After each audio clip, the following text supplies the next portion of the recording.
All right. So Charisse Rivers here with Retirement Coffee Talk, here talking to the special Stephen A. Smith. Woo! Great. TV personality, radio host, done a lot in your time. One thing I've learned about you is that you started from the ground floor and you worked your way up. Yeah. So, we weren't in the NBA, really, right? We did some college ball, we were in the high NFL. schools, Yeah, everything. high schools, right? So you really worked your way up and earned the spot, what you do today, which is your specialty. And so I hear a lot of times like, oh, he's very opinionated. I'm like, the opinions are the best. That's the type of people we like. So lots of tenacity. So my big question is, who do you get it from, your mom or your dad?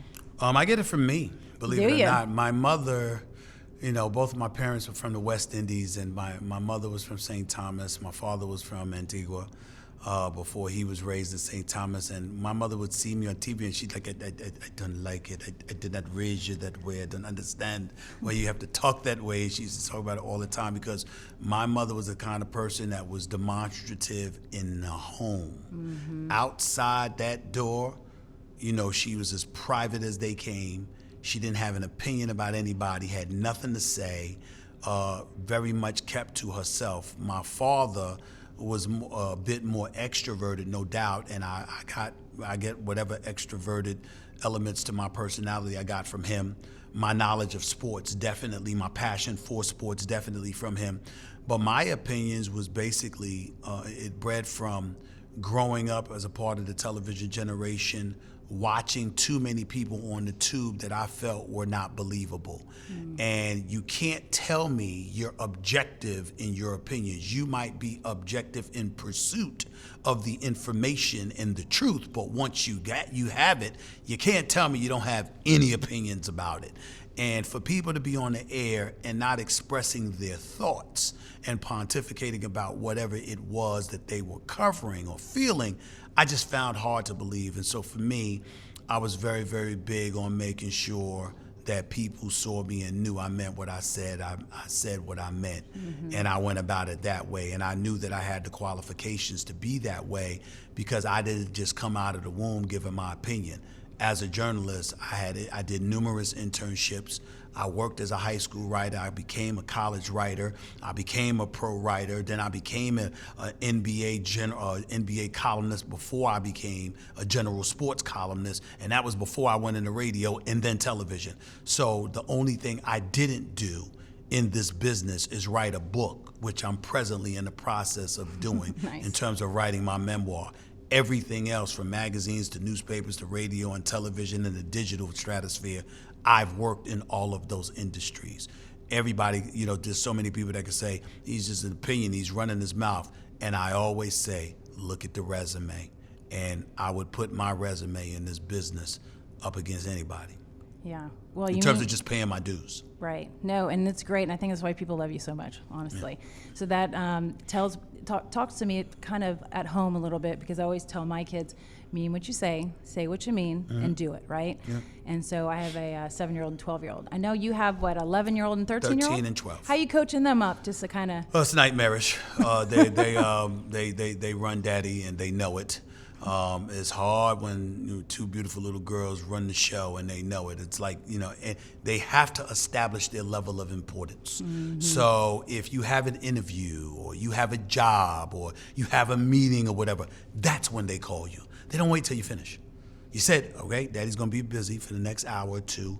Call me after. And they'll call right in the middle of it. Yep. Why? Because they have to establish that they're more important than whatever it is I'm doing at that particular moment. So that's who they are. But it works because, I'm the sucker. They are my everything. And because they are who they are, they make me better every day. And they teach you what true love is, because no matter what love we feel we have for our parents, our siblings, friends, family, etc., there is no love like the love you have for a child. No doubt, no doubt. It's just the way it is. Yeah. It's just the way it is. Yeah. We're all here for a killer foundation. My pops passed away from cancer. Most of us had family members that passed away. It's like, one of those things that's just here, seems like forever, and trying to give back to the foundation. Yeah. Is this your first time here? This is my first time here. Okay, great. And, any words of advice when it comes to like health and fitness and that kind of stuff when it comes to this? It's two things. I'll get, I'll go to the mental in a second. Physically, it's just about getting in that gym, putting in that cardio, getting the blood pumping, getting the heart pumping, doing what you can to be in the best condition that you can be. And most of it is diet. Now, that's hypocritical because God knows I need to have a better diet. I just ate a cheeseburger. I had no business eating that cheeseburger. It's all about diet. I literally just ate a cheeseburger about an hour ago, okay? But for the most part, I get in my work about 5 days a week, and you try to do what you can to make sure that you had that blood pumping, your heart pumping, and you try to keep yourself in whatever condition that you can. But it's really about the mental as well. Mm-hmm. And I remember I ran across a couple of people recently that were really, really in a lot of pain because one friend had lost his father to cancer, another had lost his mother just like I did. And especially when it comes to men, not to say because I'm not a woman, but obviously they feel a lot of things as well, and they would know what they feel, and they can articulate that for themselves. But as a guy, especially somebody that's single, I remember I pulled one guy to the side, and there's a lot of things that people don't realize that men go through. Like if you're not married and you had a wonderful mother, there is nobody on the planet Earth that loved you more or loved you better. And so as a result, when you lose her, you don't even think until it actually happens, and then literally you wake up and all of a sudden you're saying, the person who loved me most and loved me unconditionally is not here any longer. And the level of emptiness that you feel overwhelms you in a way that I can't even describe, to be quite honest with you. And the only thing that got me over it was what my mother said to me in the last month of her life. She looked at me and she said, "Why are you looking so sad?" And I was like, "What are you talking about?" And she said, "Would you rather it be the other way around? Because if you love me, you wouldn't wish that on me. It's supposed to be this way. It's supposed to be. I'm supposed to go first, not you." She said, "And that's what I want you to remember." And I cried, and I thought about it, and I thought about why she said that to me. She didn't just say that because of me. It was a message she wanted me to send to everybody that was going through or would go through what I was going through with her. And so I remember one time when I told it to this guy, I had met him, I had met him, another person I had met during the NBA Finals. And I had just met the man that day. And he was working the cameras while I was doing First Take. And I told him that story. And he started crying right in front of me and said that I needed to hear that because maybe I'll get to a point where it's okay that she's gone. And there's so many people that realize that. See, women do, in my opinion, do such a phenomenal job of taking care of each other emotionally. Oh, yeah. Men, we get in our own way. We just stupid. That's why women should rule the world. He's just so much smarter than us. We get in our own way. Our machismo, our bravado, our unwillingness to show our emotion, et cetera, et cetera. But at certain moments, you're not going to be able to help it. And you got to hold on to those words. And those words that my mother gave me has helped every man that I echoed that to. Oh, yeah, no. Because they didn't look at it that way until I said it. And I just have to believe that that was God sending a message through her for me and everybody else in my situation at the time to hear that. Yeah. The cycle of life. And you know what? She's looking down on you right now and just being like, she's proud of you. Yeah, I hope so. And you have great things ahead of you, no doubt. And I know a lot of people know that about you. Thank you. You know, talking about mom, dad, financial advice. You've really done well for yourself. You know, you're plowing through. What was the best financial advice they ever gave you?